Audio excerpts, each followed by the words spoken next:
connecting, we will see a space which has lots of young leaders emerging, young businessmen emerging with policy ideas, and also understanding the geopolitical space as well as Indian narratives. And I think that is the biggest, I would say, the biggest input and the biggest thing that Kautilya can do, where it's providing cutting-edge wisdom, knowledge, and backing young students with the right ideas, right knowledge, and capability to be able to take on any challenge that India faces. If I were to have 30 years of my life back, I'd probably enroll. Why? Because I think Kautilya is the right mix of policy analysis, policy delivery capability, and all the skills together in one place, taught by practitioners who know what they're talking about and giving you access to the finest minds. Thanks. I think Kautilya is a great place to be for a public policy program. I love the passion behind Kautilya, the commitment of everybody I've seen for the last 3 years or so who's been involved in setting up the institution to know about Kautilya School of Public Policy. I thought I should engage with them and see what I could contribute by way of suggestions, advice, and possibly by way of sharing some of my experience as a civil servant. Kautilya is born global, and it has been born during a time of the pandemic. We are incorporating the latest lessons in terms of how to have effective instruction from around the world, and you'll be the beneficiary of that. Those are, I find, two very important ingredients in successful political leadership in general, is to have good policies that actually serve the public good. But then the second thing is to be able to convince people that you are actually doing what you say you're doing, and you're also saying something effective about what you're doing.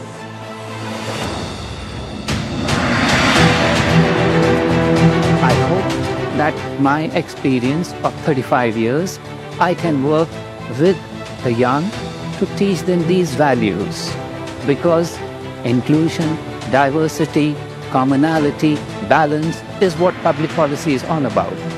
Kautilya will be the place for such values to be inculcated among the diverse student body, which is our primary stakeholder.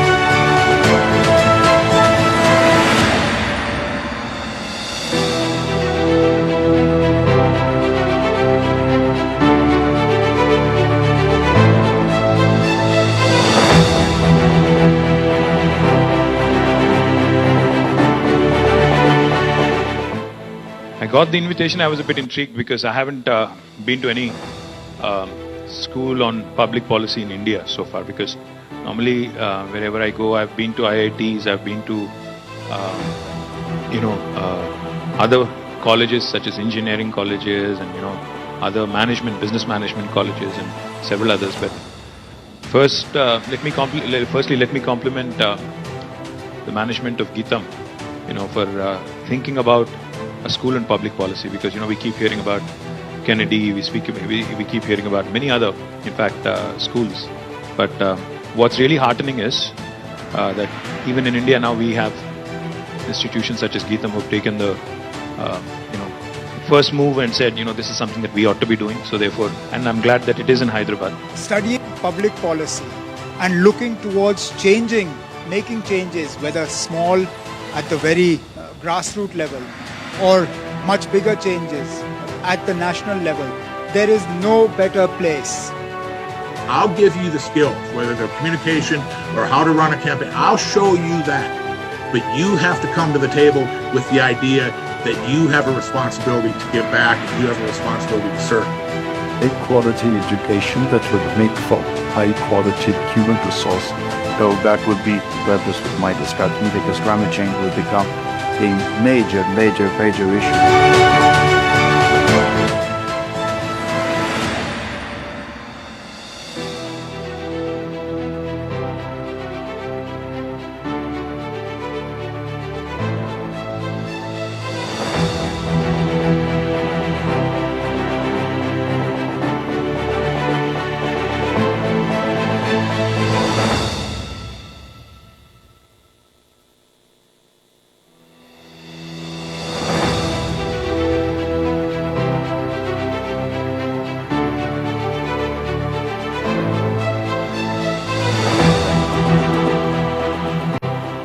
A lot of professionals teach their courses here.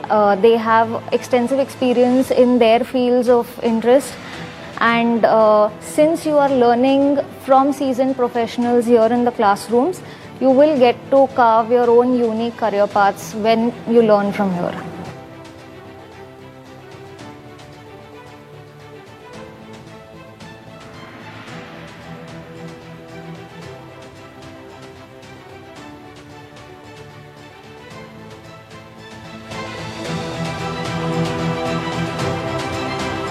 Since I'm doing my specialization in two areas, one is business and government and other is governance and society.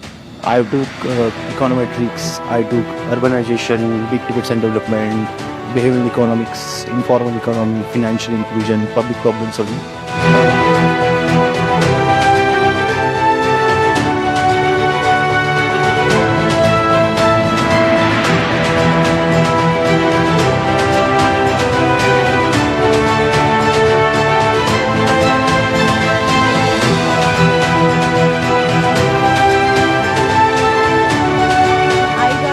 As an associate with RBI Hedge, which is Reserve Bank of India Innovation Hub. And I really am excited about working in this space because I'm fascinated about the financial inclusion of specifically maybe informal sector, but I'm looking forward as a fresher to learn a lot from the peers and the network that this builds in and incorporate some of the things that I've learned from the courses.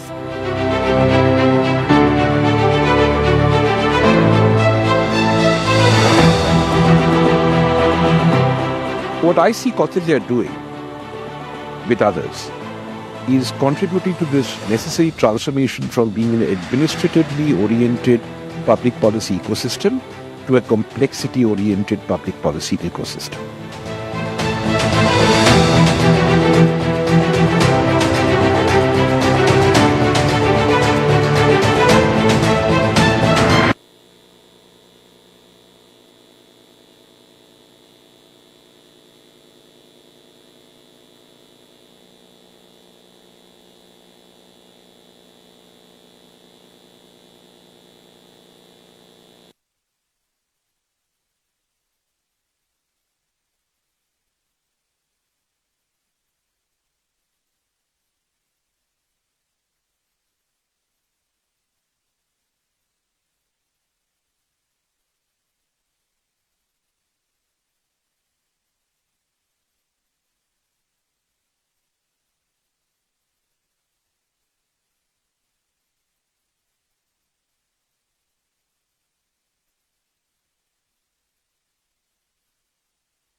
few decades are really going to be critical in terms of the trajectory that India takes, what its policymakers, its elected governments decide to do, will shape the future of this country. Why don't we actually shape young minds in the public policy space? Because if that kind of talent can come, maybe not today, but if we aspire today, then 10, 20 years down the line, we'll have that kind of impact.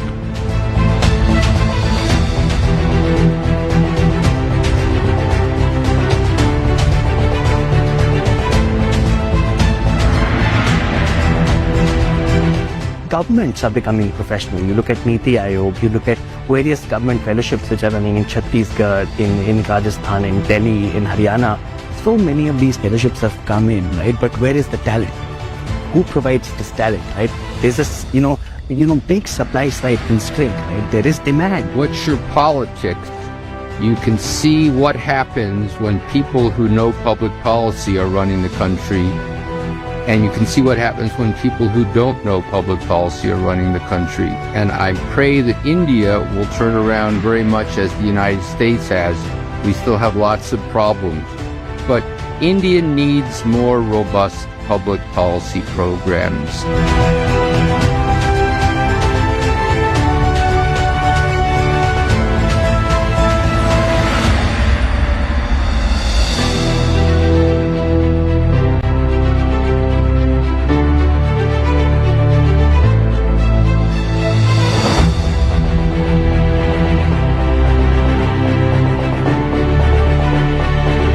We will see a space which has lots of young leaders emerging, young businessmen emerging with policy ideas, and also understanding the geopolitical space as well as Indian narratives.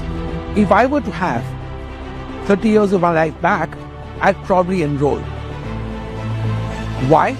Because I think Kautilya is the right mix of policy analysis, policy delivery capability, and all the skills together in one place, taught by practitioners who know what they're talking about and giving you access to the finest minds. I think Kautilya is a great place to be for a public policy program. I love the passion behind Kautilya, the commitment of everybody I've seen for the last 3 years or so who's been involved in setting up the institution. To know about Kautilya School of Public Policy, I thought I should engage with them and see what I could contribute by way of suggestions, advice, and possibly by way of sharing some of my experience as a civil servant. Kautilya is born global, and it has been born during a time of the pandemic. We are incorporating the latest lessons in terms of how to have effective instruction from around the world, and you will be the beneficiary of that. Those are, I find, two very important ingredients in successful political leadership in general, is to have good policies that actually serve the public good. But then the second thing is to be able to convince people that you are actually doing what you say you're doing, and you're also saying something effective about what you're doing.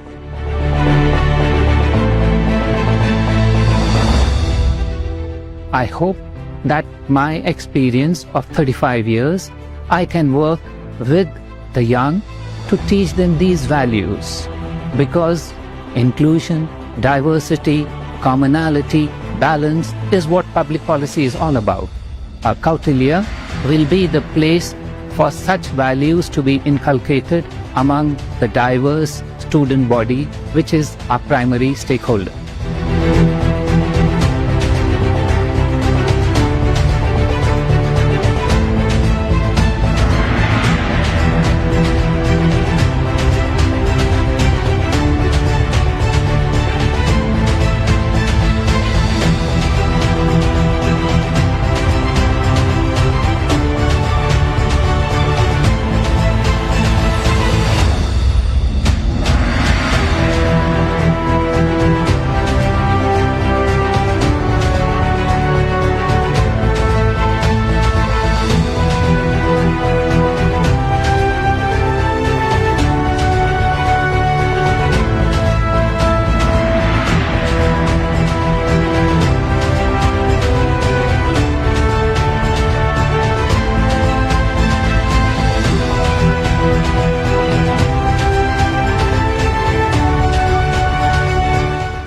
got the invitation, I was a bit intrigued because I haven't been to any school on public policy in India so far. Because normally, wherever I go, I've been to IITs, I've been to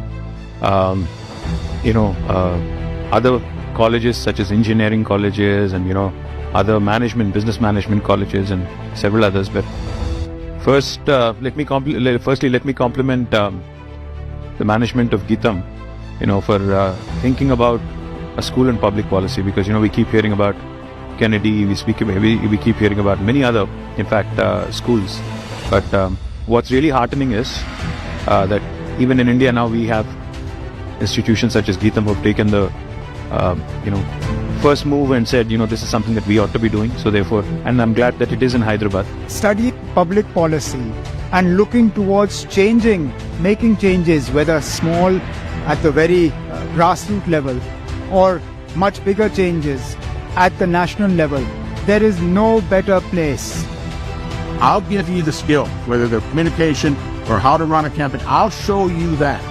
But you have to come to the table with the idea that you have a responsibility to give back, you have a responsibility to serve. High quality education that would make for high quality human resources. Create win-win scenarios which are for the public, which generate jobs, which grow the GDP, which accelerate learning. Those are the type of focuses that I really look forward to policymakers having. Not control and compliance, which is the primary word which is in there. Wherever you may be, absorb yourself. Like you're like a tree, right? You're like a young sapling. If you have to grow into a tree, you've got to stay in that place and grow roots.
scared the heck out of me.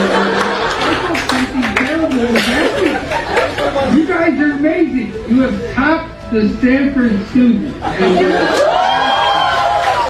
A lot of professionals teach their courses here. They have extensive experience in their fields of interest.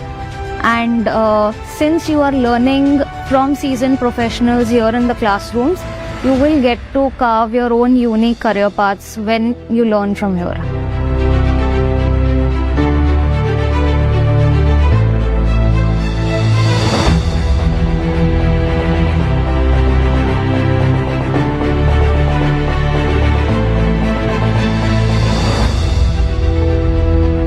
I got placed as an associate with RBI Hedge, which is Reserve Bank of India Innovation Hub.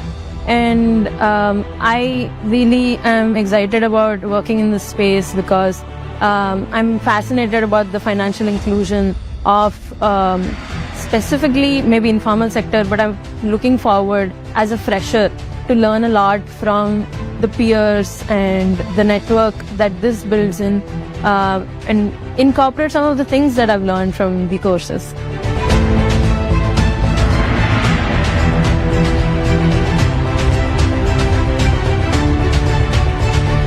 What I see Kautilya doing with others is contributing to this necessary transformation from being an administratively oriented public policy ecosystem to a complexity oriented public policy ecosystem.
Hi, everyone. As more guests are arriving, thank you so much for being patient with us. That's a special welcome for one of the Kautilya faculty. We will just start in about 5 minutes. If I can ask you to put your phones off, and again, thank you for being very, very patient with us.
afternoon and a very warm welcome to the first graduation ceremony of the Kautilya School of Public Policy.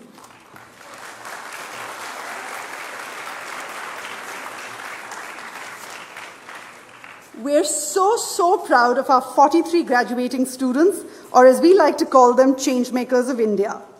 Of course, this landmark event needed someone extra special, and who better to grace this occasion than one of India's most prolific changemakers, Andhra Pradesh's former Chief Minister, the Telugu Desam President, Mr. Chandrababu Naidu.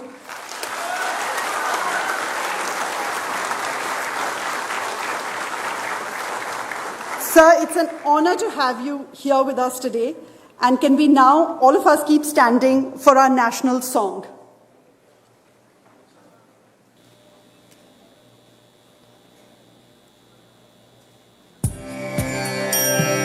Vande Mataram, Vande Mataram, Sujalam Sukhalam, Malayaj Sheetalam, Sasya Shyamalam Mataram, Vande Mataram, Jyotsna Pulakitayamini, Pullakusumita Drumadala Shobhini, Suhasini Sumadhura Bhashini, Sukhadam Varadam Mataram, Vande Mataram, Vande Mataram. Now, I would like to request our chief guest, the Chancellor, the University President, and Geetam's Vice Chancellor to start this afternoon on an auspicious note by lighting the ceremonial lamp. Gentlemen.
Please.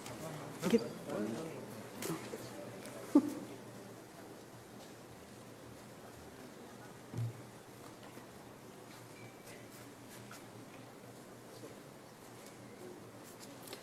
Thank you so much, gentlemen.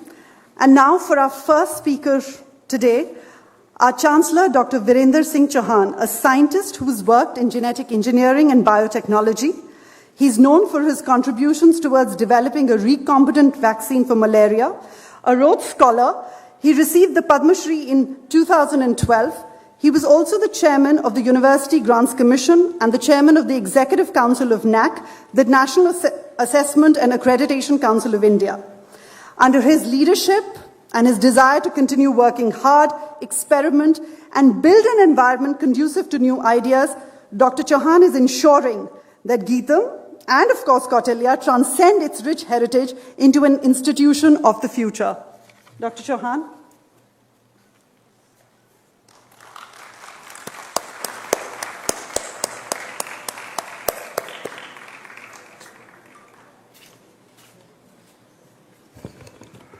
Good afternoon to everyone. First of all, I'm delighted to be here. When I came here first, when the Kautilya school was starting, that was the very beginning. I recall we're a little bit further away from the students, but I had the early impression of, I'm very proud of the fact that I was here at the inception. So, chief guest of today's function, Chandrababu Naidu Sahab, Bharat, President of Geetam, my friend Vice Chancellor, Professor Dayanandji, a lot of people whom I see in the front row, whom I know personally, Dilip and many of you, parents of and the well-wisher of students, but most importantly, students who are graduating today. I'm sure it's not by design. I think it must be incidental that Syed, my good friend, your dean, did not allow any exposure, my exposure to you for the 2 years that you've been here. And he is protected from all evil influences that might have brought. But I'm thankful to Syed to have really called me. Now, so I've been interacting. That's my job, actually. It's a job I really enjoyed. I've been interacting with the young students for more than 50 years. I started teaching at St. Stephen's College when I was 21 years old. Since then, I fell in love with young students year after year after year. And I was fortunate enough to be involved with some of the very bright young people from the top, because I was entrusted to run Rhodes Scholarship and later on Inlet Scholarships, and currently including Felix Scholarships. I've seen battery, the generation of very, very good students. And never ceased to amaze me how good the younger generations have become. The past 3 years have been really remarkable for all of us. India universities were shut for more than 600 days. And I've watched the generation that, including yours, that have lived through this tiny little RNA virus that played havoc. And I'm sure you have your own lessons to learn from COVID pandemic, and would have or should have shadows and reflections on how public policies can be made. To my mind, public policies can be many things, but public policies, from where I see public policy, and I'm involved in some of them, is really for public good. So anything that you and I plan, do eventually, currently, futuristic, have to be for public good. So COVID, I'm not going to talk for very long. I have just 10 minutes. I'll touch upon 2-3 things. As I said, I watched this generation, 2-3 years of people who, both from faculty, from students, from doctors, from nurses, my own work in the lab, and many lessons are there. But 2 lessons stand out for me, and that's in the backdrop of public policy. The most important to me is when the pandemic came, rich behaved, and I'm saying this with great care. Rich behaved exactly as rich are expected to, or we are used to how rich behaves. When I rich, I don't mean individual of us who have more money than the others. I really mean at the international level. So it is absolutely true, and it should not escape any future international policymakers, that a very large part of humanity in Africa, many parts of Latin America, never saw any vaccines, although there was a huge surplus of vaccines in the rest of the world. That lesson cannot be forgotten in future public policy.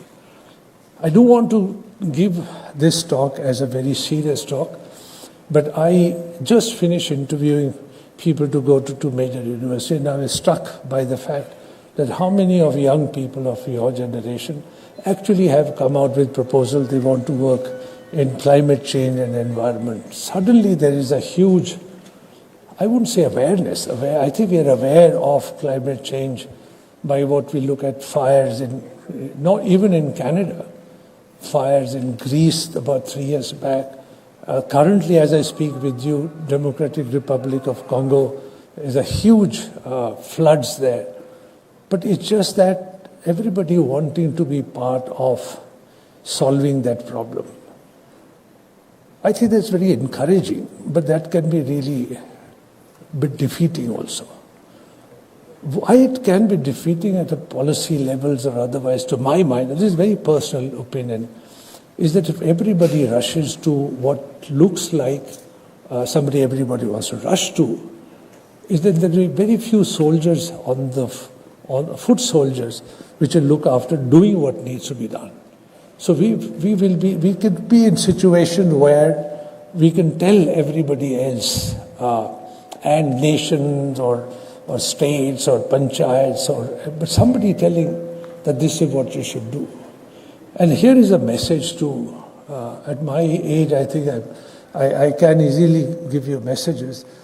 As far as I'm concerned, the issues that I mentioned, 2-3 issues that I mentioned to you, or the climate change especially, I think this has to be personal responsibility. If you want to work in education or health or climate change, environmental degradation, biodiversity preservation, it cannot be A telling B or B telling. Of course, you need clever people to write down the policies and so on, and there are no dearth of clever people, but eventually it has to be personal responsibility. If you are fortunate enough to have obtained higher education, and I consider you very fortunate, you've come to, and brave as well, you've come to one of the finest institutions, you've been taught by very bright people. And I said, I forgot to finish my earlier comment, when I met with you first time, my sense was, although you were a little bit further at that day, is that I was looking at some of the brightest people, and trust me, I've seen very bright people. I was looking at some of the very bright people.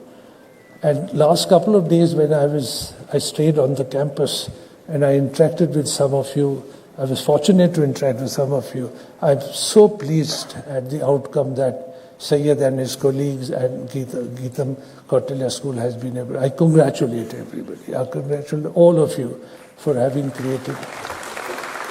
And I'm very happy that I'm part of celebration. There's yet another.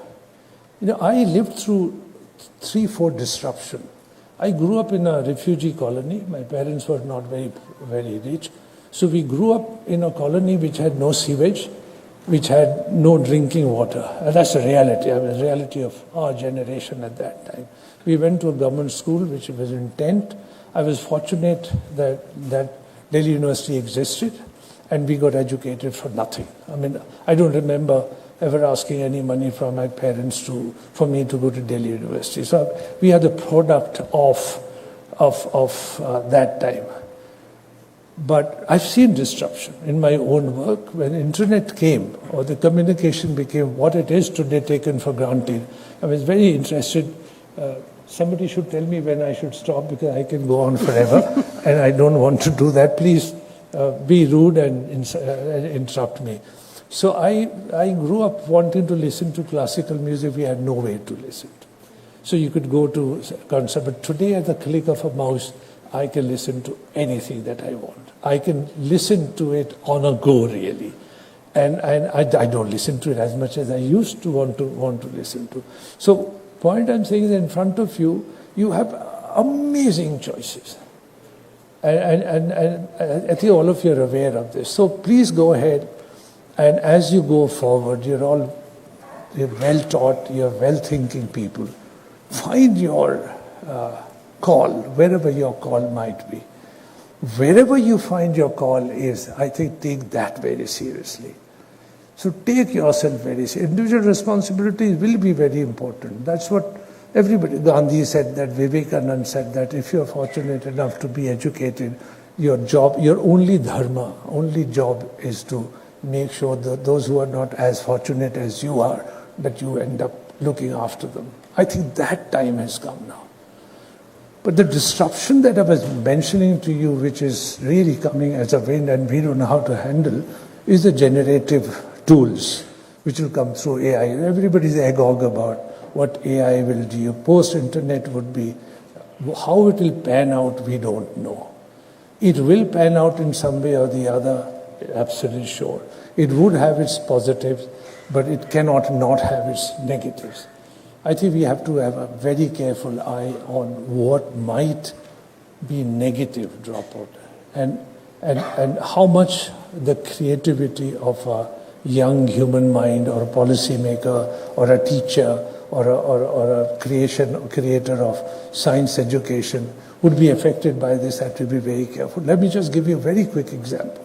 5th of March, a paper published in a scientific journal called Nature, where 100 papers were submitted as a trial. 68 out of 100 papers by expert eyes, those who I review papers all the time, could not be differentiated, the ones that was created by a very rudimentary early GPT generative. It would have repercussions everywhere. It would have repercussions also how a tutorial is written by a young student in any university. It would repercussions. I think you will have to figure out how to wade through this mess. But this could be very exciting also at the same time. And so the policy makers will have to budget that this a strong wind that will come. So I'm not going to say very much more. I hope Syed would invite me to interact with at least the next batch slightly longer. Trust me, I will be harmless to all of you. No harm will come to you. So finally I want to say that I'm so very pleased to have come. I'm so very pleased to see all of you look so handsome. I am so very pleased that film industry should pay some attention to Geetam and come here for, I think they should pay some attention. No, jokes apart, I'm very happy to be amongst you and all the very best. Go out in this world which looks complicated. It is complex. I mean, look around wherever you want to look in the world with climate change or bird flu or swine flu, future pandemic. Of course it's going to be complicated. It is complex. But yet it is going to be exciting. It's waiting to embrace you. You go out and embrace it with open arms. Thank you very much.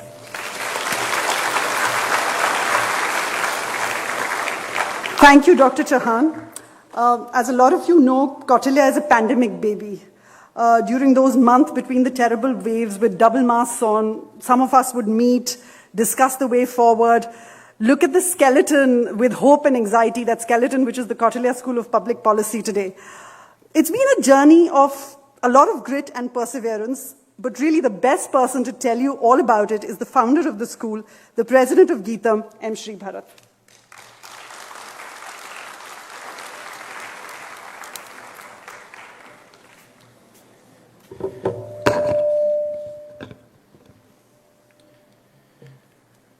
Good evening, everyone. Somebody sound on this?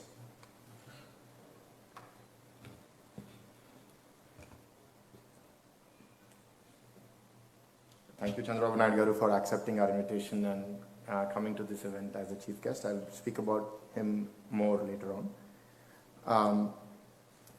To the students, to the family of the students, to all the guests here in the audience. When we met about 2 weeks ago, I said my speech to you is not done, so it's today. I've written down some points so that I don't forget, and this is for everybody else here in the audience also. Why did we start Kautilya? To change politics, to change policy making.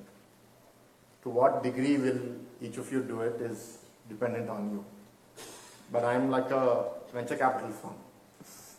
I invest in 10 companies, one becomes a unicorn. Right? So we've invested in 44 of you. Now how many of you will become unicorns? I'm really waiting to see. And unicorns is not in terms of money, but in terms of how you're going to go out there and change India, change the world. How did we do this? With a commitment to excellence. It's been a lot of hard work. All of you have put it, all of us have put it. It's been a lot of challenges. It's been a lot of investment. Other schools in Geetam are not very happy that we are investing in you the way we are. So you do have to pay back on that belief or investment that's been put on you. And the last part, why? And as I tell you the why, I want to tell you about certain pitfalls that you all should think about. I've told this to you in some form before. It's entitlement. Nothing will come easy. You have to work hard. There's a very popular Telugu Rajnikant movie. Some of you can understand Telugu. కష్టపడకుండా ఏది రాదు, కష్టపడకుండా వచ్చింది ఎప్పటికీ శాశ్వతం కాదు. What you won't get anything without hard work, and what you get without hard work will not last forever. So, and then the other thing that I want to ask you is pitfall. Don't get comfortable. Many of you have gotten jobs. That's not the end. That's the beginning. Don't settle for less, and don't be short-sighted. It's not about how much money you get today. It's about what problem are you solving for in the future. And I'll be curious to track all of your journeys. And the next pitfall is, who are you? How biased are you? How weak or susceptible are you to influence in a negative way? How intolerant are you? These are things that you've all been challenged. You've had different points of view. You've debated. You've had some fights, not too many, I hope. And you've grown past all of those things. You've also had a very progressive, liberal environment relative to any other student in Geetam. What has that made of you? And I wanted to mention something I forgot, so I'll just go a little bit back in the how. The how is not only our own commitment to excellence, but also I think I'm a believer a lot in the power of the universe. And when you project something positive, that the universe reciprocates. At every step of the way, we've had unimaginable or unexpected guardian angels come and help us through this journey. Some of you know of these challenges, but some of us in leadership know of the many more challenges that we faced. But we've had great people come forward and help us. And the other is be humble about who we are and what we're trying to do, and take people along with us, and we've always tried to do that. Now, the most important part of the why, and this is what I believe, and I want to tell all 43 of you, but if there's any other students here, to all of you also. To me, I think the most powerful thing that you can get or that you can be is having an incorruptible mind. I think nothing else is more valuable. And each one of you is capable of greatness. I think as you will hear the introduction of our chief guest, of his beginnings and how where he is now, all of you could be that, right? And we see our Prime Minister telling us about where he began. Is it only a mirage, or is it possible for us to also dream that big? And then, do the ends justify the means, or do the means matter? So in that sense, having an incorruptible mind is something that I would really wish for all of you. And that why is why we have set up Kautilya. Because you've learned how to listen, how to communicate, how to analyze, how to put your skills at use. But what are you going to use it for? Are you a mercenary for hire? And we've seen some mercenaries in the past. Or are you going out there to do good? As the Chancellor said. So these are all very, very big questions. I think the last thing that I will say in the why is, how many of you have seen Spider-Man? The movie, the first one, some part? There's a saying in that, right? With great power comes great responsibility. I'll tweak that a little bit for you. With great privilege comes great responsibility.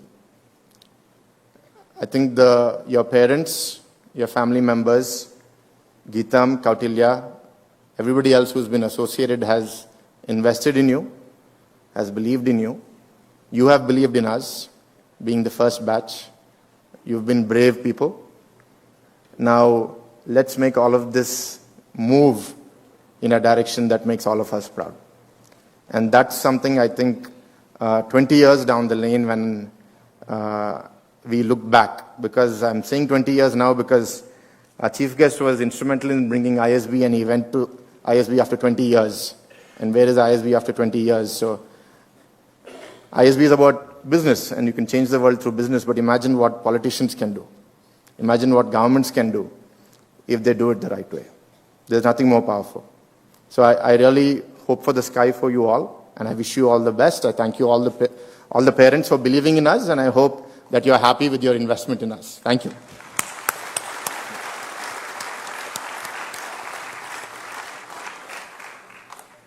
Okay, fine. So I'm done with my speech. So I have to introduce our chief guest. All of you can go look him up on Wikipedia. So I'm not going to tell you in detail what you can already find on Wikipedia. What do we know about him? He's a public policy visionary. He's hardworking. He's someone who never gives up. He's often given the story of how he convinced Bill Gates to come to Hyderabad. He's 73 years old, and he hasn't aged much in the last 10 or 15 years that I have seen him. So how he takes care of his health, discipline, we all know this, we can see this. What are things that you may know less of that I would like to say? It is a couple of things that I will say. One is his humility and the value he attaches to ego. He doesn't let it come in his way.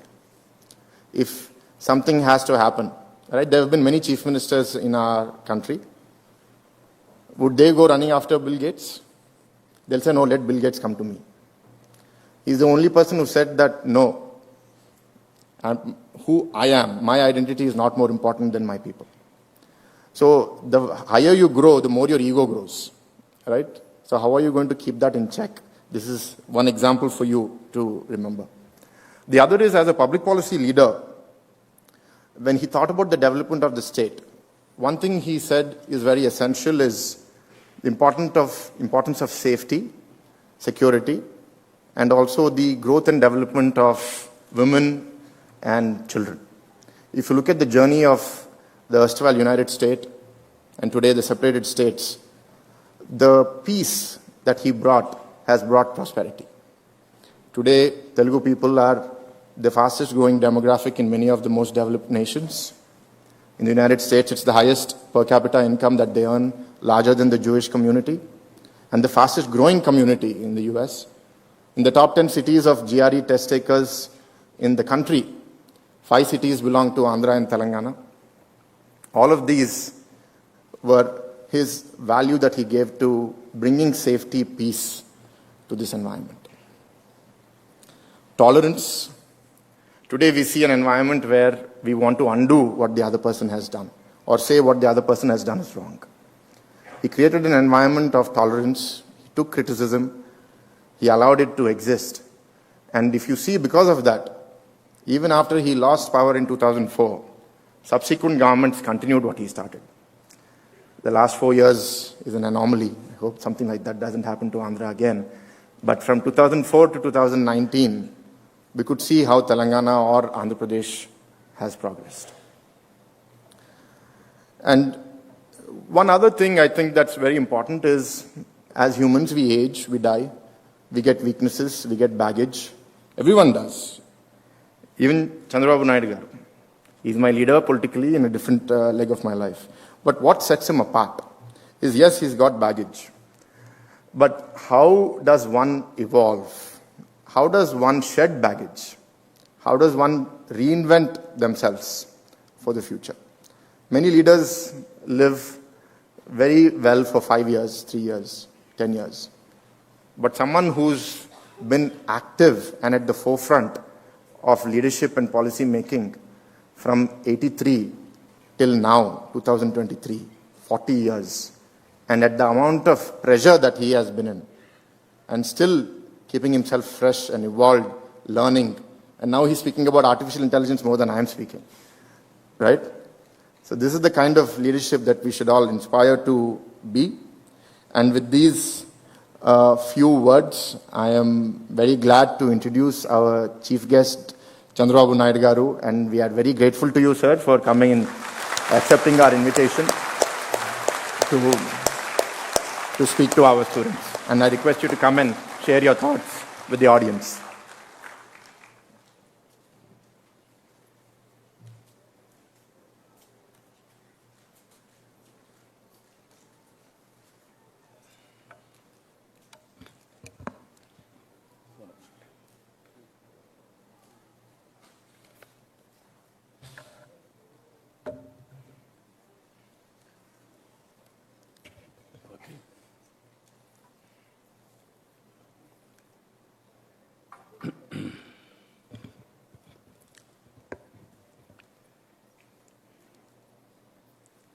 respected Chancellor,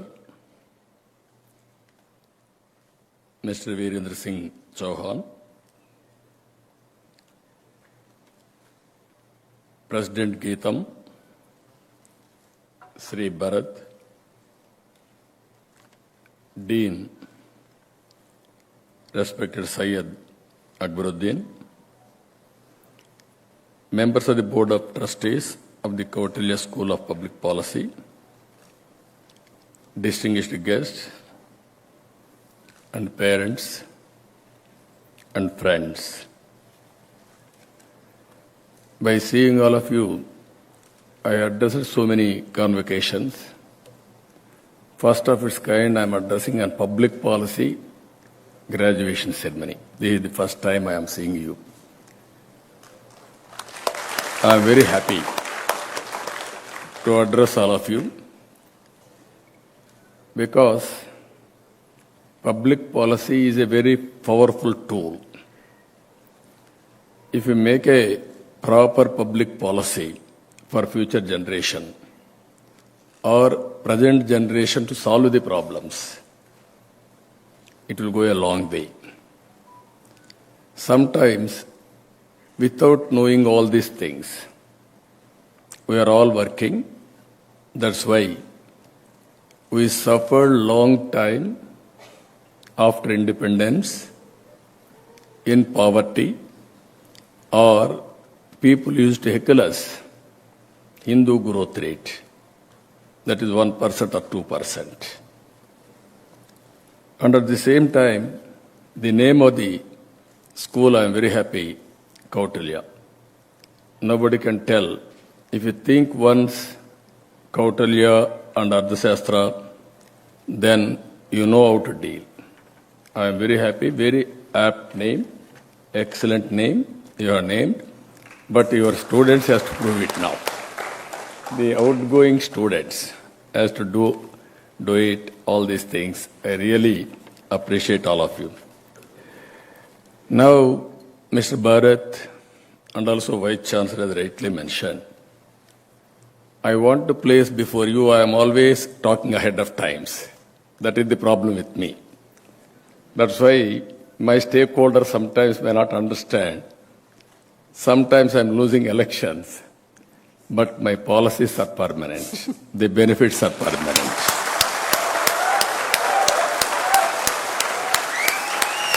If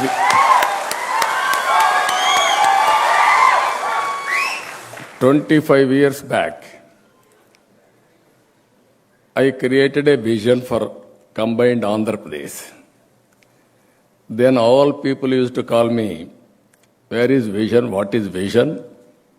No, vision is only a 420. As you rightly mentioned, I had a extra amount of tolerance to bear all these things. Today, you have seen the Hyderabad.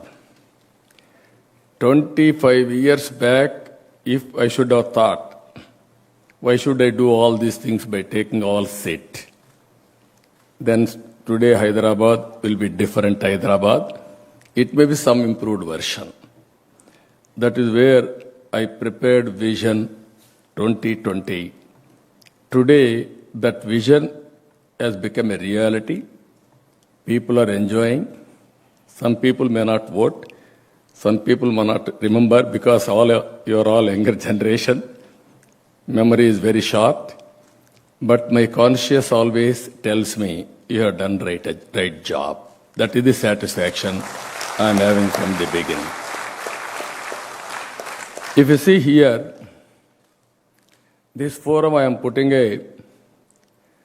one more vision India 100 years. 2047, India's 100 years Independence Day. Recently we celebrated 75 years independence celebrations. If you see now, I have seen how village roads, how traffic, when I became first time MLA in 78, government used to allot 2 jeeps for us, that too military jeeps. We used to go to military campus and bring that jeeps and get repair. Always we had to push it. It won't start. That was the beginning. That is the road's condition also. At that time, they used to give us 3 cylinders, gas cylinders, MLA privilege. We used to recommend the cylinders for our stakeholders and also telephones. Of course, never it worked at that time. Even lightning call, if you connect it, it will take 1 week to mature. That was the status. Now, it is very inspiring time. If you see now, everything is happening. You are seeing new India. And also, if you can compare before economic reforms and after economic reforms, pre and post. Pre-economic reforms, only 1.5–2% growth rate, and so many problems, no opportunities. Only elite people will go to America for their career. After that economic reforms, first government, minority government. After that, coalition governments. Now, single party government at center also. But at the same time, if you see all these years, growth is very, very attractive, and also things are happening. India is very strong. Long back, if you see 1600s, 1700s, at that time we were very strong, #1 economy in the world. Somehow afterwards, invasions, all these things, we lost glory. If you see here, if the present rate is growing, India per capita income will be $26,000 at 2047. And also, if we are growing now 8 to 9 times for the last 25 years average, if you grow same rate as on today, we are 5th largest economy in the world. One is China and USA, Japan and Germany. Same rate, if you grow, you will be 3rd economy, another 25 years' time. If you grow 11 to 12 times, you can cross America. If you grow 15 to 16 times, you can cross China. Can we aim #1 economy by 2047? Yes, it is possible. That is possible because youngsters like you has to dream it and you have to work forward to achieve this. What I am saying, as individual or as organization, it is possible to achieve all these things as an organization. Here I want to say one thing. Even earlier, same population or same people, after economic reforms, we are able to improve our efficiency. All of a sudden, what is the mantra? Why it has happened? It is only public-private partnership model. This is what I call P3. If you see, when I started, I don't have money. I want to develop it. Then I started Hyderabad High-Tech City, first monument, knowledge economy. Then I innovated how to go about, then public-private partnership. First I called L&T. They are very good in construction. I gave land, piece of land. Then I asked them to build a tower. 15 years, 20 years, you can get returns. After that, you can give back to the government. That is the model we created. Today, you have seen without investing one pi, we are able to construct Hyderabad. As a matter of fact, we got so much of money. For all these things, if you see proof of concepts, one is power sector reforms. As a policymaker, I am informing you. At that time, there is a deficit in power revenue, even generation. In assembly, we used to engage every session, 50% of time, power cut and agitation by MLAs. There is agitations outside.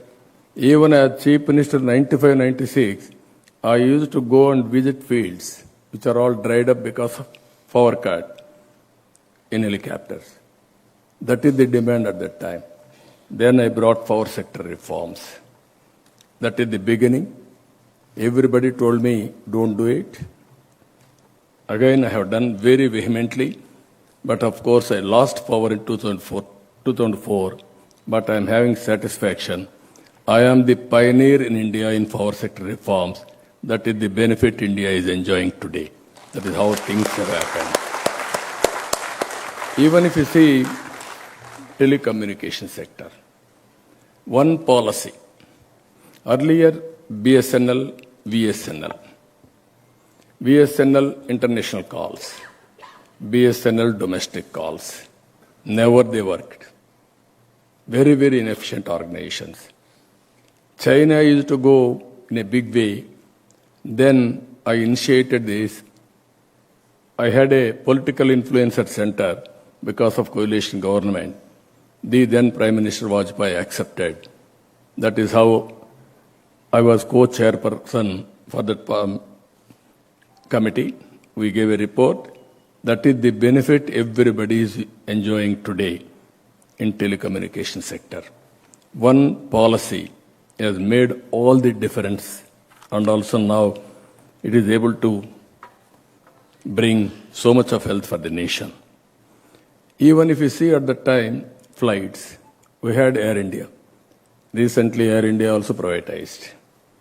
At that time, Air India will operate one flight to different countries, then we can give reciprocal. Never we had a flights, so we used to block it. Then we brought it open sky policy. First flight in India from Dubai to Hyderabad, Emirates. That is how now so much of difference in civil aviation. Even Greenfield Airport, you are seeing Hyderabad. First Greenfield Airport in Hyderabad, in India. I used to visualize. I have visited 20 airports to build Hyderabad Airport. 5,000 acres, first of its kind. One of the best airport you are seeing today. This is how things we are able to visualize we have done. Even one more reform, roads. Our roads are very bad condition. Today, that is what I told. From my house, I was able to reach 1 hour time. I used to come Sangareddy regularly as Chief Minister also at that time. 2 hours, 2.5 hours, 3 hours. Even though it was a national highway, but so much of time. Today, roads transformed the nation very well. Anywhere you want to go, one of the best road network we are having, that is the benefit of public policy. Even if you see Hyderabad, so many policies, infrastructure, outer ring road, and also for employment, all you name, IT, BT, pharma, finance, you name everything we are able to do, all only policies. If you see at that time, nobody visualized the importance of biotechnology. Then I asked Bill Gates, as rightly mentioned Bharat, at that time, first time, internet revolution has come because of Bill Gates. Then he came to India. I was desperate to meet him as Chief Minister. Then he said, I don't have any work with politicians. Then I said, no, I am having some work with you. I want to meet with you. Then he said, okay, you can join cocktail party. Then I told him, If I join cocktail party, I may not get good name. And at the same time, everybody will campaign that I'm also joining in a drunkard party. So I don't want to come. With great difficulty, he gave me 10 minutes. I prepared 2 days. At that time, even professionals, they never used to present PowerPoint presentations. Nobody used to do that. Then I prepared very well. 10 minutes he gave me. Then he spent with me 45 minutes. Then he said, I entirely agree with your vision. I'm very happy. What can I do? I said, nothing I'm expecting from you. You know the strength of India. Come to Hyderabad and start your development centers. With that, I didn't leave it at that stage. All the way, I went to Seattle to meet him, to pursue with him.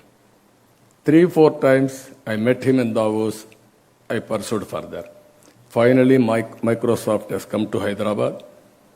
The person who worked in Hyderabad, Nadella Satya, has become the president of Microsoft. That is how things will happen. One step you move, another step it will add. If you see here, even biotechnology, same thing.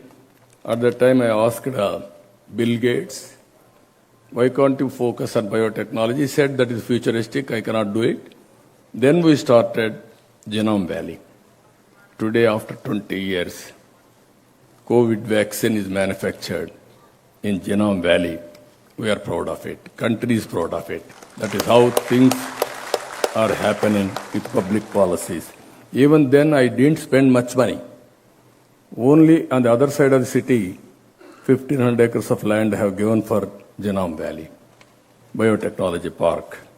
So education, one of the best education institutions we are able to bring in public-private partnership. And also, another proof of concept if you see, NRIs. I am always saying all youth, don't always be job seekers. Be job providers. That is what you have to do now. When I saw youth at that time, Hyderabad IT, even body shopping work, even that also we didn't do properly because pronunciation, all these things, problems, English pronunciation. Then we got excellent English coaches from Britain. Then we used to do all these things. Then our people went to abroad. At that time, we didn't go for products. I used to say, go for products. Today, everything is available. I used to say, be entrepreneurs. I am proud to say, so many Telugu entrepreneurs all over the world. Once I used to quote Jewish, number 1. Today, per capita income, Indians are doing extremely well. And also 35% among Indians are from Andhra Pradesh. That is, I am very proud to say this. This is, everything is possible. All these things happen within 25 years' time. Here, I wanted to emphasize all of you. India has grown for the last 25 years 8 times, whereas China has grown 49 times. Now China is having disadvantage. Demographic disadvantage has started. Now aging problem has come. They have gone one-child norm. Today, that one-child norm has become a big problem for them. Now population is declining. Aging is increasing. That is the biggest disadvantage. In India, some states, for the last 25 years, have grown 20 times. Some states has grown 8 times. You see the difference. Because of the difference, haves and have-nots, and difference in per capita income, and also wealth, and also revenue for the governments, all these things are happening. If you grow all these things, at least 15 to 16 times, India will be number 1 globally. That is going to happen. This is our dream. This is where we have to work it out. If you see, India is having 3 advantages. One USP is technology. nobody can dominate in the near future. Nobody can beat Indians. That is 100%. I am telling you with my experience for the last 25 years. Second one, India is very strong. India is positioned demographic advantage.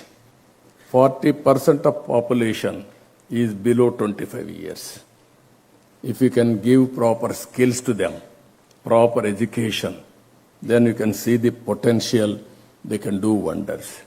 As on today, every year, 2.5 million people are migrating from India to different parts of the world.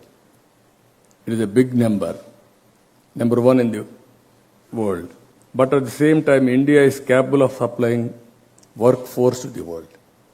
That is the capacity India is having. Up to 2047, India is going to have this advantage. Now I am promoting one more thing. India can go further, the policy of population management. All countries never bothered about population management. Because of that, Europe, complete demographic disadvantage. Japan, China, America, all countries are facing. If we can work towards that by visualizing, promoting population, even youngsters, all of you, I'm telling you, especially students, people are becoming more and more selfish when they get more and more wealth. This is the definition I used to say always. Once undivided Hindu family, they used to have children. After that, both wife and husband are getting employment. Double income, no kids, let us enjoy. That is the theory. This is dangerous theory. Then population also we have to manage. This is where we have to go for management of politics, population. Then nobody in the world is able to compete with us. Future is for Indians. I'm telling you, this is my vision, 2047. Corporate governance, Indians will dominate. Public governance, Indians will dominate. If you see Britain Prime Minister, 75 years back, they ruled us. Today, Indian origin has become Prime Minister of this country. That is the strength of India. That is the strength of Indians. That is how things are going to happen. And also, one more opportunity for Indians and also youth. As on today, more than 50% of middle income group are in USA or Europe. In future, this is going to shift it towards India. 2004 and 5, 14%. Now it is 31%. 2030, it is going to become 63% middle income group. With this, if you see all over the world, 44 trillion they are spending expenditure as on today. It is going to increase 62 trillion. This is a huge opportunity for youngsters to create public policies and also work towards that, how to exploit all these things. For this, virtual and physical working is the solution. COVID has given a very good advantage for us.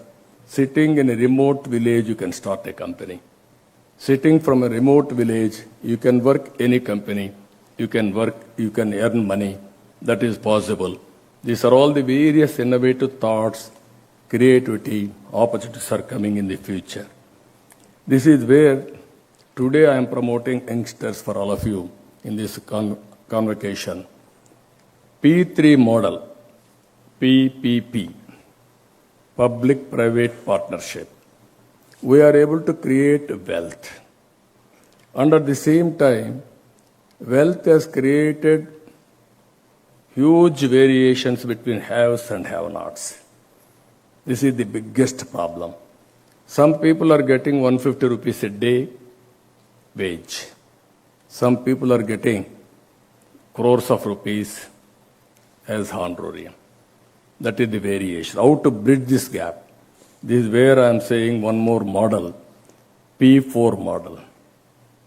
People, public-private partnership. If you make people also partners and do this experiment, poor to rich, how to make it. If you do this experiment, 2047, India, anywhere in the world, we can make it totally poor to rich. This is our ambition. It is possible. How to do this model? There are so many models we are working. In Amaravati, one example I am giving you. Around 29,000 farmers. They contributed 34,000 acres of land willingly, without any force. Voluntarily, they have given for capital. Then freely I got land. I gave some remuneration for 5 years and 10 years. And ultimately, because of that land, I can meet all my requirements, public buildings, infrastructure, roads, everything. Even then, I am going to save 10,000 acres of land. And also, I am going to give back after development for acre around 1,200 square yards or 1,400, some in commercial, some for residential. Because of that, they are getting money, government is getting wealth, and we are going to generate wealth. This is the best model, I thought.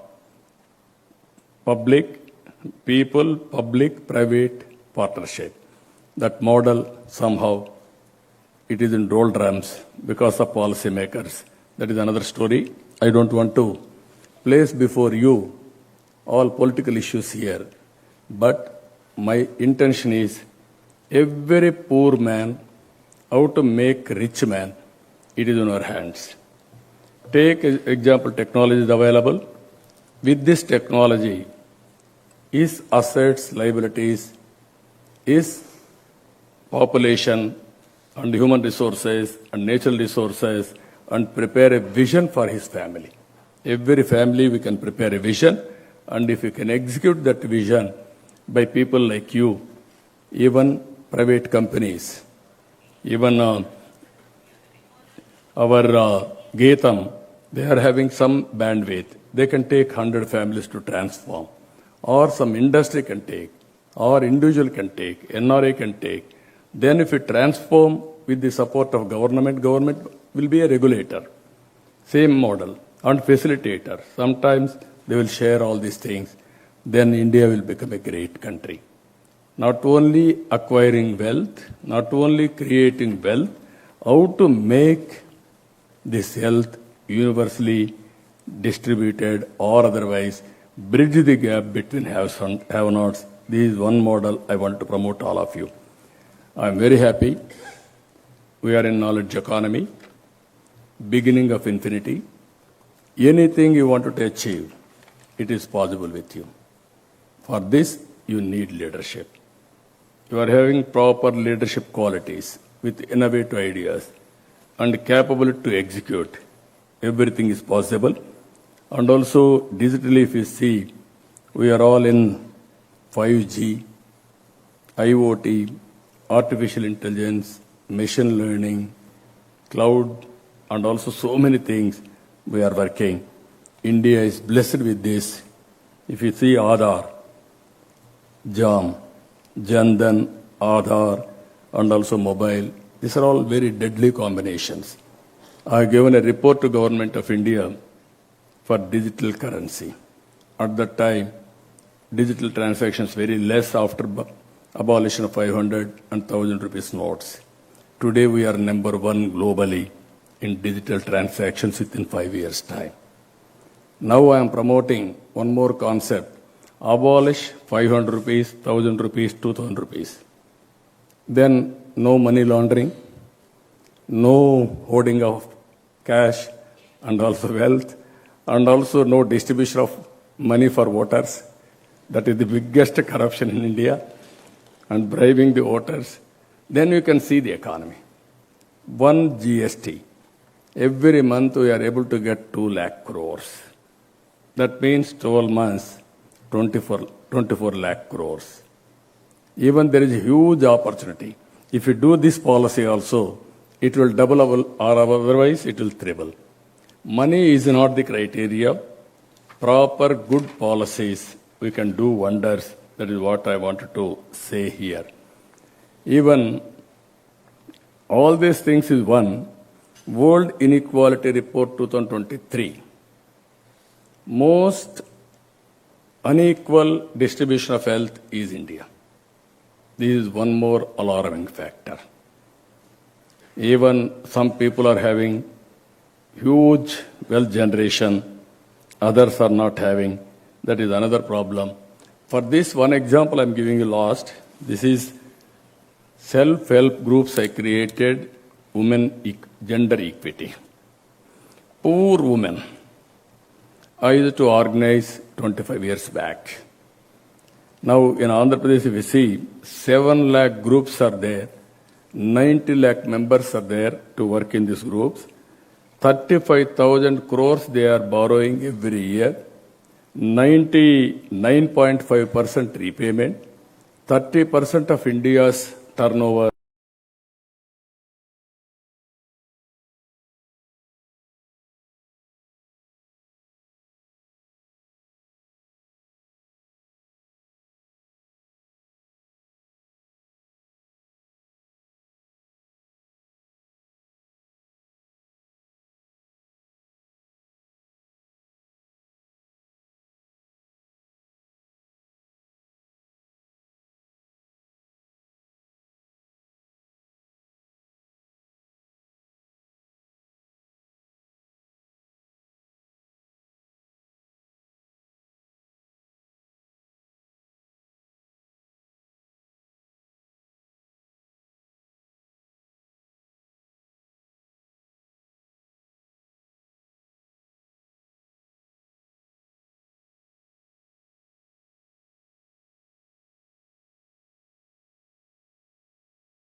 As a unit.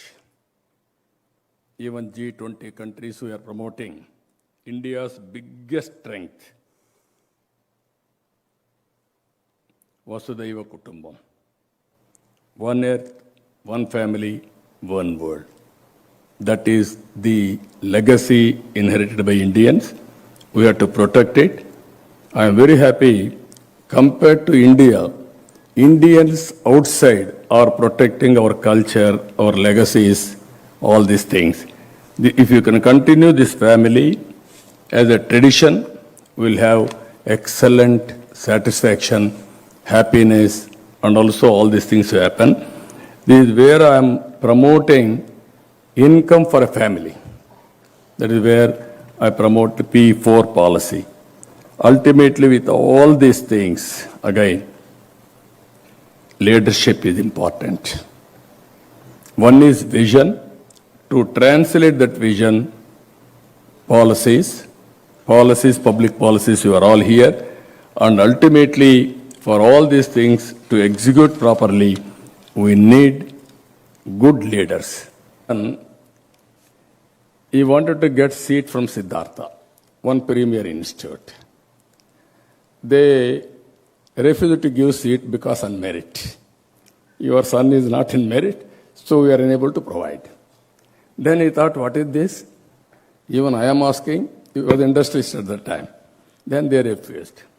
Then with that one triggering point, he wanted to start better than Siddhartha. Now Geetam is better than Siddhartha. You see? This is his vision. Then he used to work very hard and created first premises Visakhapatnam, then second premises Hyderabad, third premises Bangalore.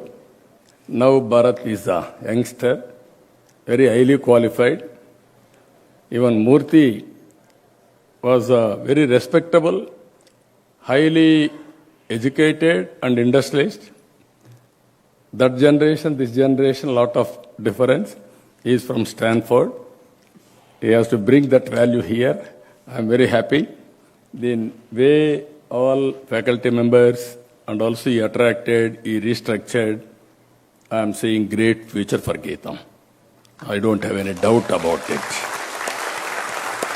The way intellectual caliber he is bringing to this, it will definitely add value. And also the way he is creating excellent courses and also bringing faculty from all over the world, all expertise all over the world, it will give a excellent image and brand promotion and finally output. So it is very nearer to me. Always it is nearer to my heart, public policies. Now most of you are engaged in private for public policies. The day will come, more and more professionals for making public policies in governments. One policy will transform so many lakhs of people, either on energy or environment, on poverty eradication or road structure, anything for that matter. So I am asking all of you, focus on P4 model. People, public, private partnership, where we can eradicate total poverty, how to make poor to rich. That is your responsibility. Second one, don't forget about family as a unit, be united, spend some time. Number 3, it is a very clear now beginning of infinity. Anything you wanted to achieve, you can achieve. I am telling you. But at the same time, I want to become something. I don't want to work, nothing will happen. Anything you want to achieve, visualize, have a plan, very clearly you execute it, you are going to do it. If you work or not, Indians are going to become great all over the world. Some of you may agree, you may not agree. India will become number 1 or 2 by 2047. How we are going to position yourselves, how we are going to bring your career, build your career towards that. You are all 25, 30 years as on today. I am not saying another 100 years. At the age of 50, 55 years for you, you are going to witness this. How you are going to build your career, it is in your hands. I wish all the best. Even your parents are here to visualize your career. They are also here. And also I wish you have to look after them well also. Even nowadays, all children, wherever you are, it is very easy to connect through virtual or physical. Physical you can come, virtually you can real time, you can connect at any time. So I wish all the best in your endeavor. Thank you, one and all.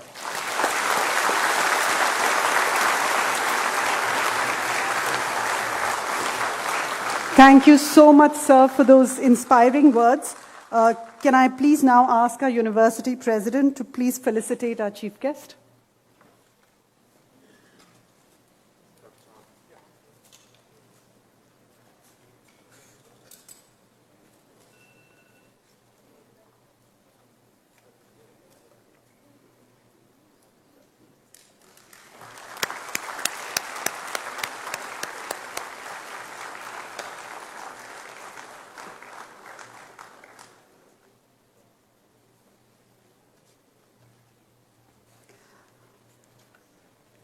May I now ask our Vice Chancellor, Dr. Dayanand Siddhavatam, to lead our batch into a pledge we hope will guide them in their future. Can I also ask one of our meritorious graduates, Ms. Sanyogita, to please come up on stage?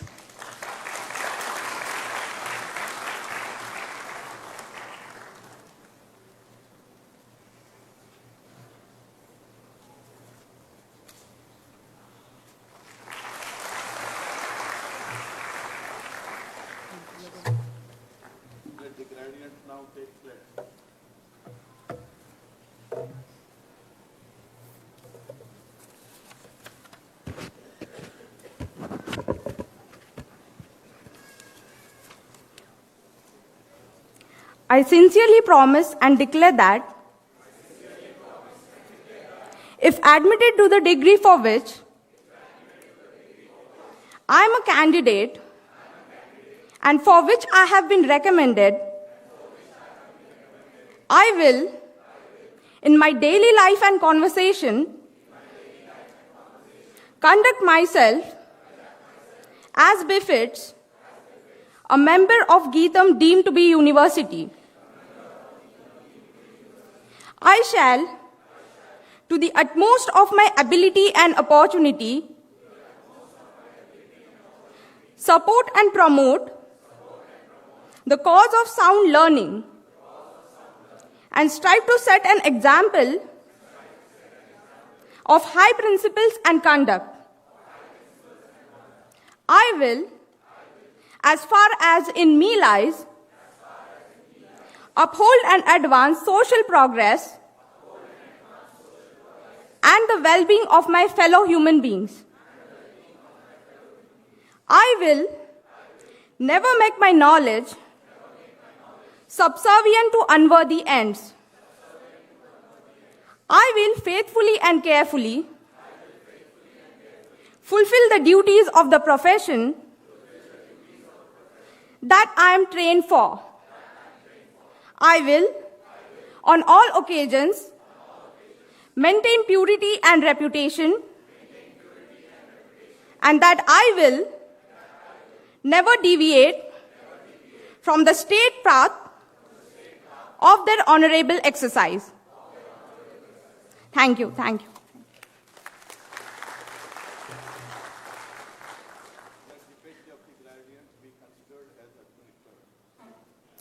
Thank you, everyone. And now for the bit all you Kautilyans have been waiting for all afternoon. In fact, I think for the last 2 years. Yes, I'm talking about your degrees.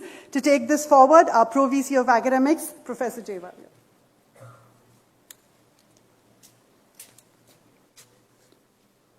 Mr. Chancellor, permit me to present to you the candidates whose names are herewith submitted for admission to the degree of Master of Public Policy from Kautilya School of Public Policy from Geetam deemed to be University. May I request the Chief Guest to present the degrees to the graduates.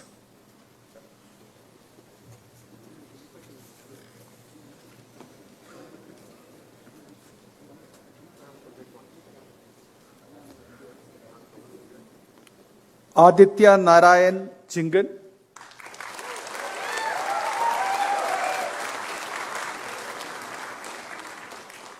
Aishwarya Srinivasan.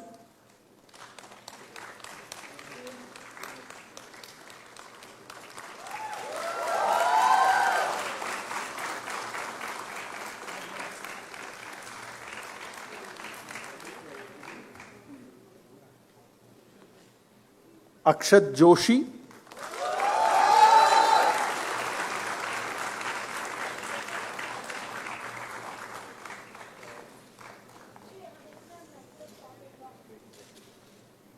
Aniket Raj.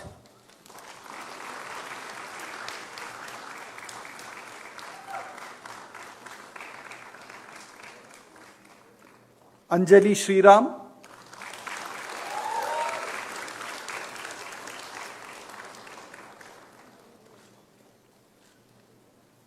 Anjana Devi.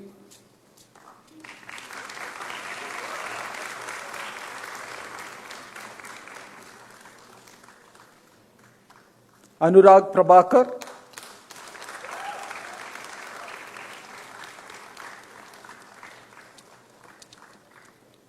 Adumbar Sampatrao Chavan,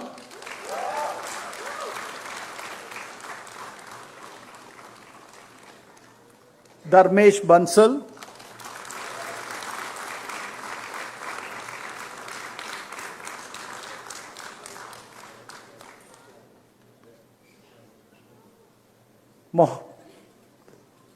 Muhammad Habibullah,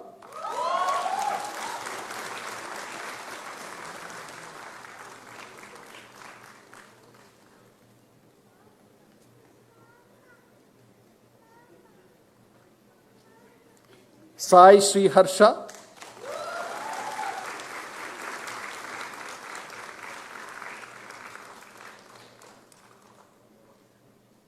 Himanshu Trivedi,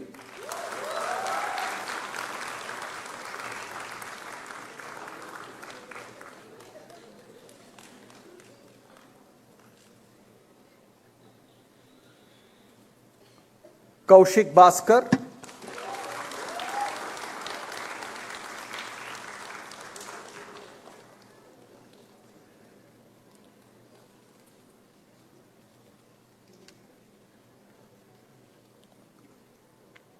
Manogna Srinaga,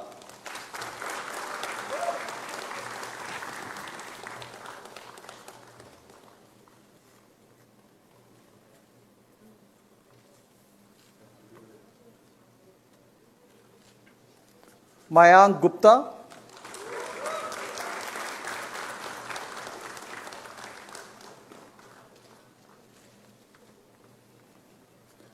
Mehak Kaur,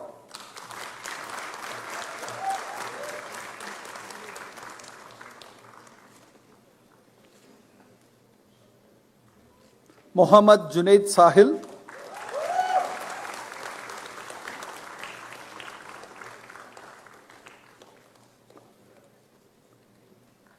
Mrunal Vinod Kulkarni,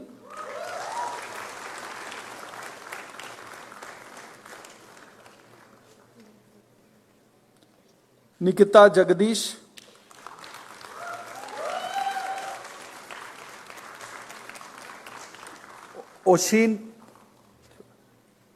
Oshin Pravesh Sahare,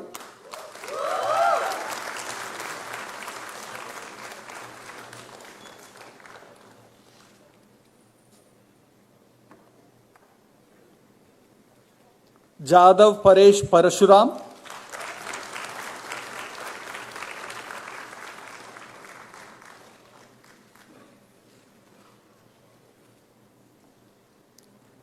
Prashant Shiva Rathod,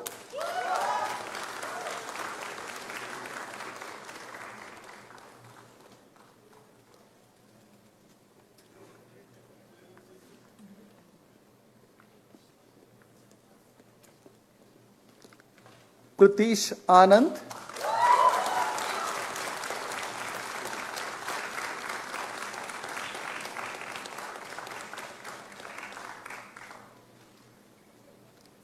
Priyam Avasti,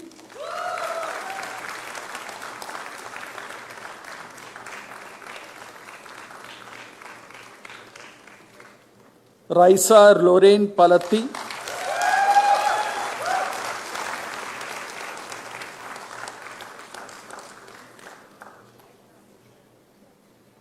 Rawson Anthony Gonzalez,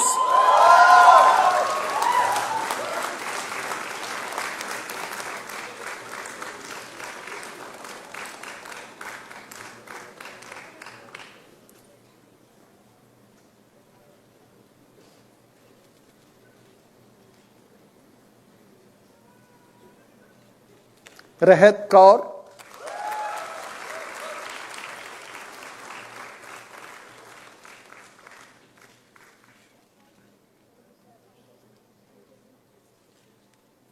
Rituparn,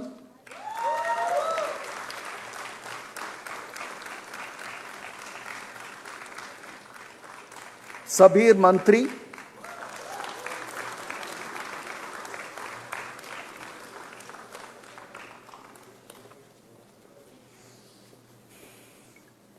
Sandeep Kumar Pandey,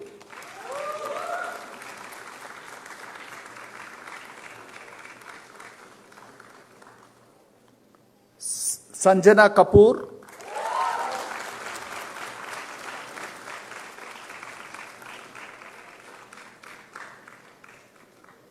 Satpute Sanyogita Dilip,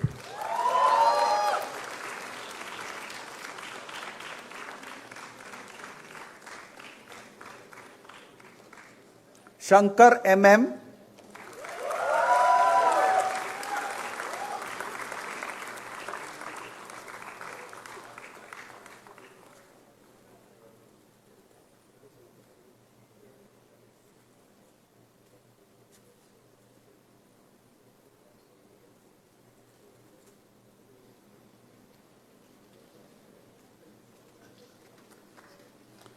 Shankar Narayan,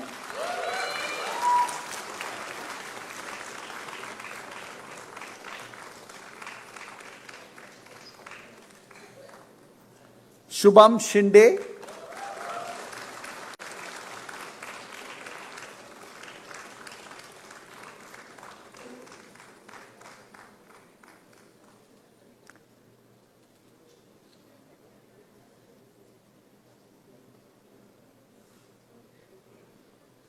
Snigdha,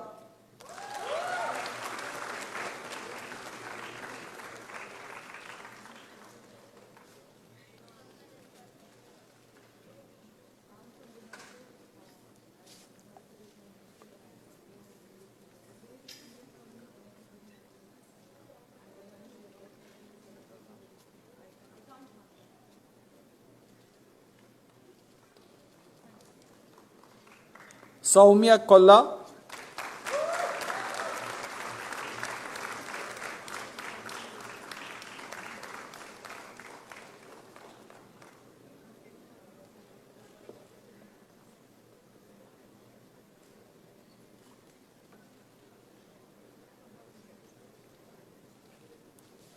Swati Botra,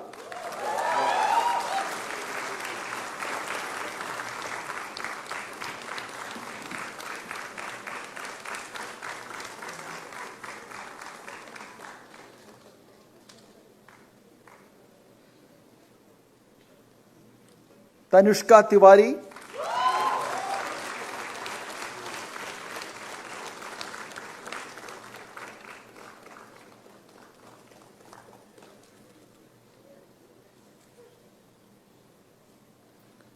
Therese Thomas,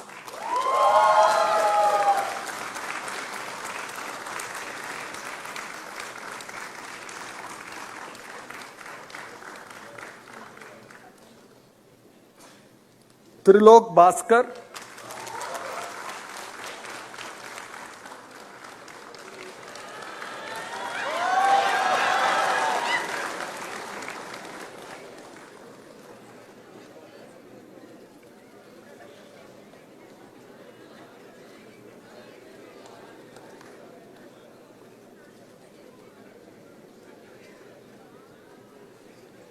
Vinaya Sanjay Baram,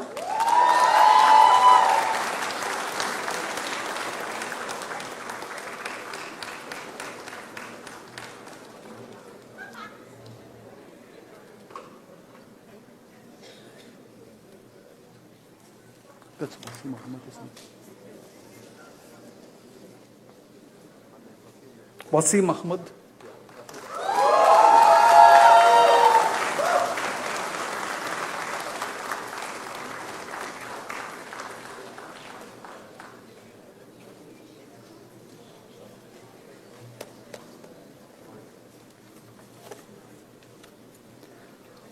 now the President's Gold Medal for the first ranker in Master of Public Policy, Mr. Pratish Anand.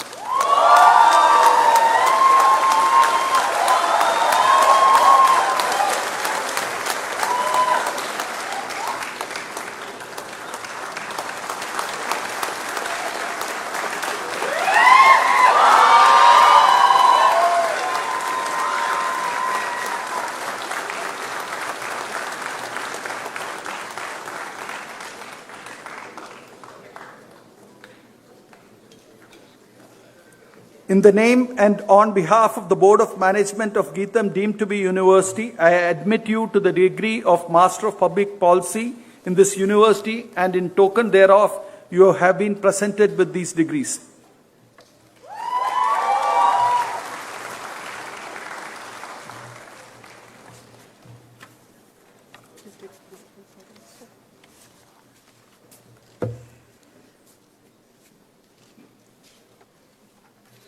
Congratulations, everyone. So well done. Big round of applause for our...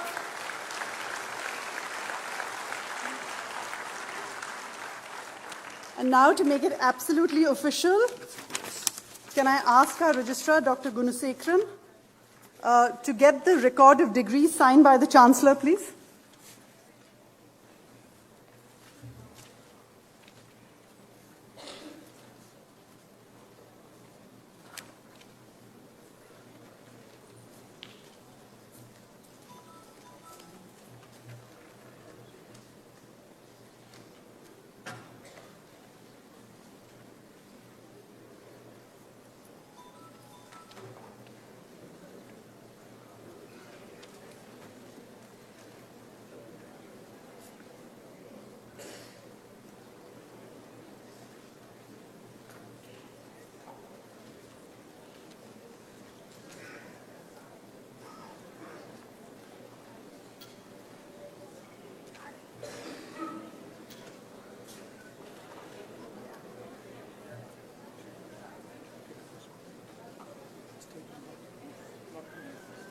May I request everyone at the back to please sit down and not move at this time, please? Thank you. Thank you, sir. Can I now call upon one of our Kautilya students, someone who's really a stellar example of young Indians who make us hopeful and who want to work to make our country and our society a better place for everyone. Someone whose quiet demeanor hides the determination with which he achieves his goals. Ladies and gentlemen, our student speaker for the evening, Wasim Ahmed.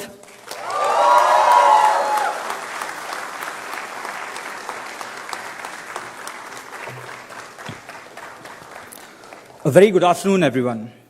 It's truly an honor to speak in front of our chief guest, Mr. N. Chandrababu Naidu Garu, all the dignitaries on and off the dais, Geetam fraternity, friends and families who have shaped the class that I'm so proud to represent. Class of 2023, the first founding batch of Kautilya School of Public Policy. Friends, we made it. Congratulations. Chandrababu Naidu, sir, you are a leader par excellence, a reformer and a visionary with the strongest will to make a difference in people's lives. Sir, our cohort members from diverse fields could have pursued any other masters, but the same will to make an impact and a difference in people's lives that has got all 44 of us here. I believe it is very fitting to have you here with us today at our graduation ceremony. Thank you so much, sir, for gracing the occasion. It's truly a challenge to summarize the time that we spent at Kautilya in just about a few minutes. I'm sure we all remember the grand welcome we received from the hospitality team during the pandemic just a few days prior to our orientation. And what an orientation it was. Being the first cohort at Kautilya, we did not have anyone to follow, anyone to look up to. We laid our own paths. The student leaders we had in the last 2 years took up the responsibility to lead us. I want to thank Nikita, Kaushik, Aishwarya, and Trilok for their leadership. All of us together started various clubs and committees, right from sports to Theres Podcast, Shankar Sir's Software Literacy Club, Shankaran's Chabutra, Rawson's Climate Action, Mayank's Parliamentarians Club. We created a safe ecosystem for ideas and learning skills. There were no established norms. We shaped the policies that governed us. We are proud of what we have created. I would like to take a moment to thank the founding team, Sri Bharat Sir, Pratik Kamal Sir, and Sridhar Pabishetty Sir for envisioning Kautilya.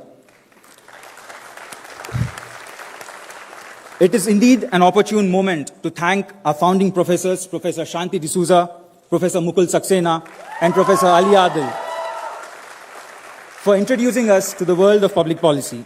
They literally taught us the ABC of public policy education. Building on those foundations are our faculty members Professor Amarendra Pandey, Professor Vasudha Karju, Professor Kanika Rakhra, and many other distinguished visiting faculties. To all the faculty and staff of our esteemed institution, I offer my deepest appreciation for your guidance, your wisdom, and your tireless commitment for our education. To the parents and families gathered here and for the ones who could not make it here today, I want to express my gratitude for your support and encouragement throughout our journey. Thank you for being our champions, our advocates, and our biggest fans. ये उपलब्धि हमसे कई ज़्यादा आपकी है.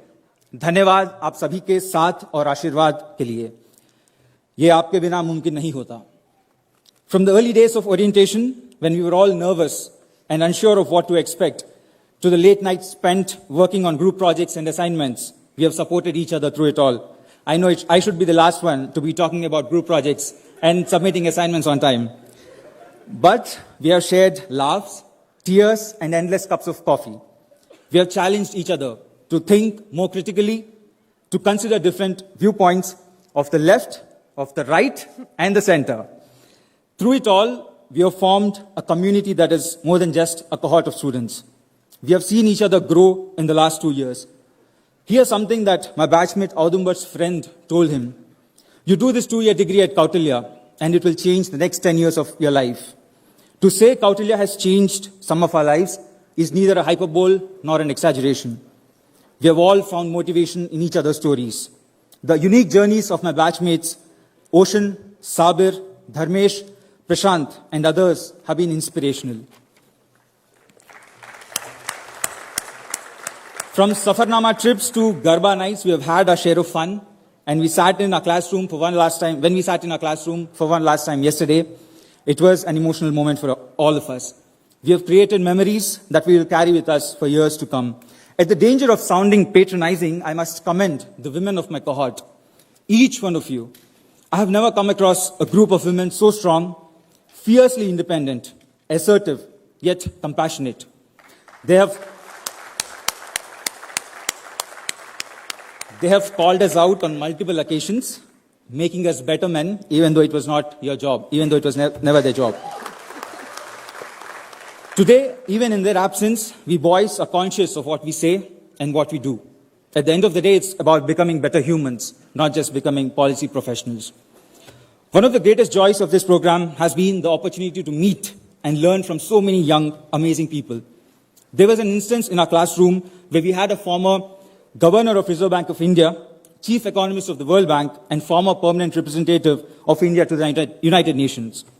I don't know if there's any other classroom that had these heavyweights at the same time. In the last 2 years, we have sat through sessions by former chief ministers, union ministers, diplomats, bureaucrats, technocrats, and scholars from all the leading institutions of the world. It isn't really much about the networks or the connections. The sheer presence of personalities and their journeys make us believe that our dreams are also attainable. Talking about change makers, our very own rockstar diplomat, Syed Akbaruddin sir. Syed Akbaruddin sir could have chosen just about any post-retirement pursuit. But sir, you chose to be here with us, steering this ship away from storms and the occasional cyclone. Sir, you ensured that every student has access to you. Our trimester review meetings are proof of what a hands-on leader you have been. Every time you have come out of your chamber, we took lessons. The most important of them all was, in life, there will always be suboptimal outcomes. In class, many a times our conversations revolved around the word privilege. But here in front of us is a shining example, Sri Bharat sir, who has used his privilege the right way. When he talked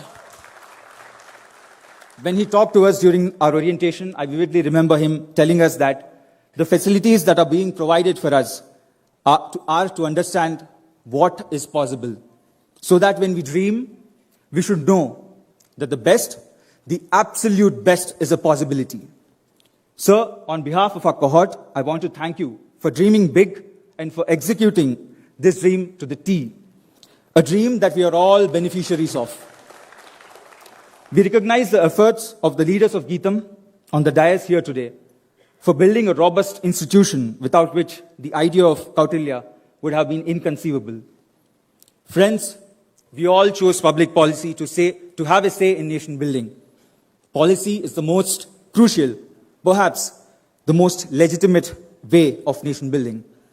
And in pursuing that, we stand on the right side of history. I can't wait to see what we accomplish in the years to come. I also hope we continue to contribute to Kautilya in some capacity or the other. We all realize that the real struggle awaits us outside these gates, and that's going to be a litmus test. क्या हार में क्या जीत में किंचित नहीं भयभीत में कर्तव्य पथ पर जो भी मिले ये भी सही वो भी सही. The hustle starts here, but today we celebrate. I once again congratulate the very first founding batch of Kautilya School of Public Policy, class of 2023. Thank you so much. Thanks, Vasim. That was wonderful. And like you said, Kautilya has grown from strength to strength and is simply getting better with age. And the person responsible for its growth, keeping it going every day, leading from the front, is none other than our Dean. May I, everyone, please give a warm welcome to Ambassador Syed Akbaruddin.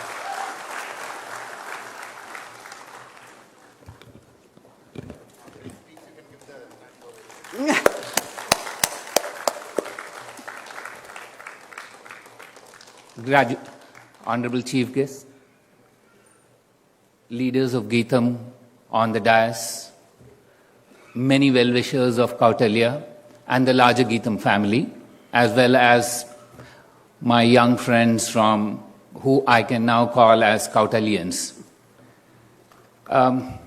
Graduation ceremonies are like coronations. We bring out our crown jewels. The Chancellor mentioned he wasn't there. I was keeping him to be the crown jewel coming out on coronation. That said, you've heard a lot on public policy. You've heard a lot on many things, so I will pivot and share with you just one anecdote, and that's directed to all of you. That anecdote goes back quite a long time, when there was no digital money. There was no visionary who was looking at digital currency. It was a time when I was a student, but it's about enduring value.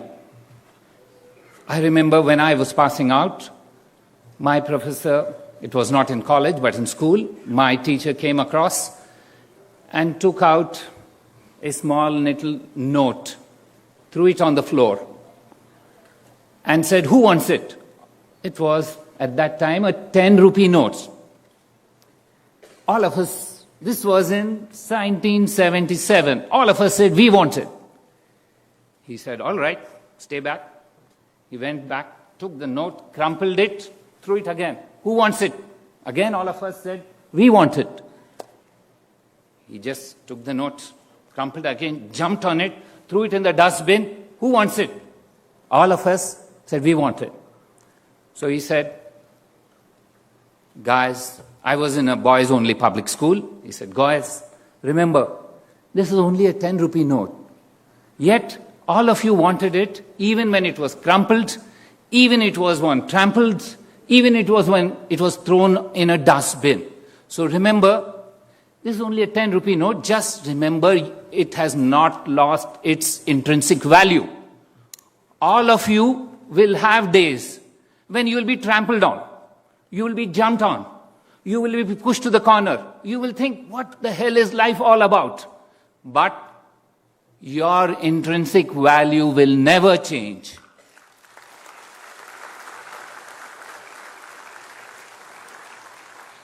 You will be precious, not only to your friends, but to your family, but to the country, because the effort that has gone into you has enhanced your value in such a manner that your value will never diminish. Fly, soar, change. All the best to you, Kautilyans. We look forward to your soaring ahead and making us proud. Many of you said that You were proud to have me as your teacher. I am looking forward to the day when I will say, hey, that guy I taught, those girls I taught. All the best to you. Don't ever forget your intrinsic values. Those are enduring things. Today, you have friends like ChatGPT. It's only ephemeral. It's important to learn, but it's only ephemeral. You have learned new things like friendshoring, like several other concepts which even when you came you didn't learn about, you didn't know about.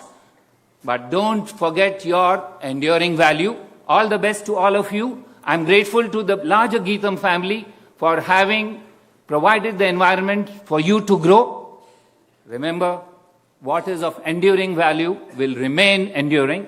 Thank you very much, all of you ladies and gentlemen, for helping us add enduring value to our batch of 2023. Thank you. And now as we head towards wrapping this afternoon, there could be no one better than the co-founder of Kautilya, a person whose energy is unmatched, whose optimism leads us all to dream big, Pratik Kanwal. Thank you, Manika. I'd like to start by thanking Honorable CBN Sir for accepting the invite to be the chief guest of our first graduation. Being the visionary who started ISB in Hyderabad to actually coming here and delivering the keynote address for this graduation. I hope we can live up to his expectations. I hope we can live up to his PPP model. I hope we lose many times and yet our policies stand the test of time. Thank you, sir, for being with us. To all the Board of Advisors, Dean, friends, family, alumni of Kautilya and parents, I hope this journey was worth it. I hope what you signed up for is what you got at the end. I know, when I was listening to all the dignitaries, one thing is that when you go at last, all your points are already covered. So I don't know what to speak. What I can tell you today is that 5 years back, like you, I was sitting on the other side, receiving my MPP degree. And I was thinking that, everybody is asking me, dream big, do this, do that, create impact, change the world. And I was thinking, all I know is I'm catching the next United flight and going to Delhi. And I don't know what life is going to be all about. I won't have the cohort mates next to me every day. I won't have my faculty members. I won't have the great environment of Boston. And they're saying everything is taken away from me and I have to create an impact. So what I'm telling you is the harsh truth now. Tomorrow when you wake up, you will be in your own homes. You will be alone. You will be doing your own work. You will be individual contributors. The training wheels are going to be off. Now what is expected of you is to create and do big things, but it won't be easy. Why won't it be easy? It won't be easy because what you need to do can create impact is to surround yourself with a great ecosystem, which you'll have to build now, a professional ecosystem. My advice to all of you, the alumni of the first batch, the first alumni, is to actually surround yourself with people who push you, who challenge you, who trust you, and expect only excellence out of you. If you're able to build a group of even 5 people who actually have the qualities which I just talked about, you will be successful. Don't forget that you have a big responsibility. Nobody's talked about that till now. At least, thank God, nobody's talked about it till now. Otherwise, I won't have any words to say. You're now the alumni of this institution. Institution has just started. We expect all 43 of you to actually come back and contribute to building this institution. So that in 20 years' time, when CBN sir comes and gives the speech which he gave at the 20 years of ISB, he can proudly say this is one of the world's best public policy institutions. And that cannot happen without you. This is your responsibility as much as it is ours. I'd like to thank each and every member of Geetam and Kautilya who had helped us set up this institution and make us there, and the unwavering and unflinching support which Bharat has provided us throughout. I don't think this institution would have even started had it not been for that great conversation and that great push which I received from our president, Bharat. With that, I end. Congratulations, graduates. It's your time to shine. Go shine brightly. Thank you, and good evening. So that's it for this evening. May I ask everyone to stand up for the national anthem? Jana Gana Mana अधिनायक जय हे भारत भाग्य विधाता पंजाब सिंध गुजरात मराठा द्राविड उत्कल बंगा विंध्य हिमाचल यमुना गंगा उज्जल जलधि तरंगा तव शुभ नामे जागे तव शुभ आशीष मागे गाहे तव जय गाथा जनगण मंगलदायक जय हे भारत भाग्य विधाता जय हे जय हे जय हे जय जय जय जय हे जनगण. And that's it. Please, everyone, do join us for tea. And for all the Kautilyans, there is a photo booth. Take lots of pictures and write on the memory wall. Thank you so much.